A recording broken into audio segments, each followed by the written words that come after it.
Sugeng siang para pamirsa, kepanggih malih kalian kula Muning Misluna lan kula Samadari Hidayati wonten ing Bubrah News.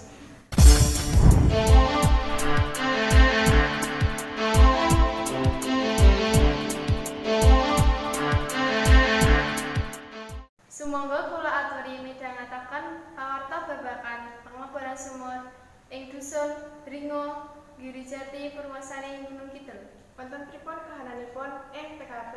Monggo kita dherekaken sedaya ing TKP saking sederek Miranda Octavia. Matur suwun sederek Wening Misluna lan Samadari Hidayati. Sakniki kula sampun ten panggenan pengeboran sumur bor ing Dusun Dringo Girijati Purwosari Gunung Kidul. Saged kita tingali pun boten wonten tiyang ingkang damel sumur bor niki. Sumur bor niki diberitakake gagal. Pramila kula badhe nyuwun pirsa babagan sumur bor punika dumateng Bapak Dukuh. Menika badhe nyuwun informasi kaitanipun kalian sumur bor ingkang wonten ing Padukuhan Dringo. Oh nggih, monggo. Sinten awal mula penggagas sumur bor menika? Awal mula penggagas sumur bor punika sejatosipun nggih sedaya warga masyarakat ing Padukuhan Dringo menika. Nggih karena menika kan kebutuhan air bersih wonten ing Padukuhan Dringo menika gegandingan debitipun kirang. Pramila niki sedaya warga masyarakat menika menggagas wontenipun sumur bor menika. Sinten ingkang ngertos sumber toya wonten ing daerah Dringo? Ingkang mangertos sumber toya menika sejatosipun kita kerjasama kalian Fakultas Geografi UGM piyambakipun ngawontenaken penelitian wonten ing Padukuhan Dringo menika lan alhamdulillah menika saged mangertosi sumber air ingkang wonten ing Padukuhan Dringo menika. Napa ancas kapisanipun pengeboran menika? Sejatosipun ancas kapisanipun nggih menika wau kangge ing semangke memenuhi kebutuhan air bersih ingkang wonten ing Padukuhan Dringo menika. Karana nggih sumber air ingkang sakmenika wonten menika kangge nyekapi sedaya warga masyarakat menika tasih kirang sanget. Kenging menapa milih Tlaga Sarang ingkang dibor? Nah menika wau kaitanipun kalian hasil penelitian saking Fakultas Geografi UGM.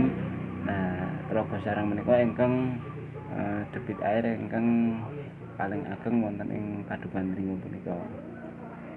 Saking pundi dananipun pengeboran menika? Niki alhamdulillah dana pengeboran kita warga masyarakat ing Padukuhan Dringo pikantuk donasi utawi donatur saking BNT Dringharjo. Kelas pinten dananipun? Dananipun kalau wingi pun ngengreng menika kirang langkung telasipun 117 yuta. Menapa wonten swadaya saking masyarakat Dringo? Saking masyarakat Padukuhan Dringo menika swadayanipun ing semangke menika tenaga. Dados ing semangke kangge menggali tanah ingkang semangke kangge instalasi air bersih punika. Pinten dangunipun pengeboran punika? Sakmenika sampun kalih minggu. Namung menika kan dereng rampit pramila semangke menawi targetipun waktu menika kirang langkung setunggal wulan. Menapa pengerjaanipun boten dipunlanjutke? Sejatosipun menika tasih lanjut naming menika kan nembe pun komunikasikan kalian pihak donatur awet dana ingkang tersedia menika kanyata kangge memenuhi target pengeboran menika sakmenika dereng cekap pramila niki insyaallah badhe pun komunikasiaken riyen kalian pihak pengebor lan insyaallah mengke sekedap malih badhe pun lanjutaken malih. Menapa wonten tindak lanjutipun saking donatur?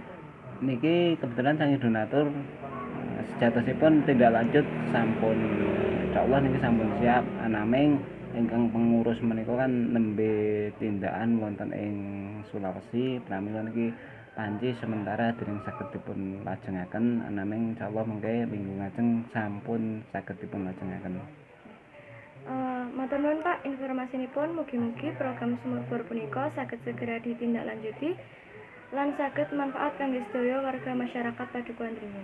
Oh nggih sami-sami mugi-mugi nyuwun donganipun mugi-mugi program menika saged berjalan, saged lancar lan saged manfaat dumateng sedaya warga masyarakat Padukuhan Dringo. Matur nuwun.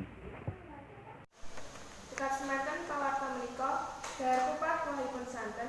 Menawi wonten lepat kula nyuwun pamunten. Kula menika semenakan Kula Samadani Hidayati. ngunduraken saking Bubranyus. Matur Matur nuwun.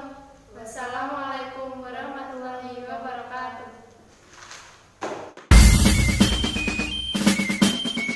Lopez Puntul Kares, Lopez Puntul Kares, Lopez Puntul Kares, Lopez Puntul Kares, Lopez Puntul Kares, Lopez. Semanten pawarta menika dahar kupat kulahipun santen.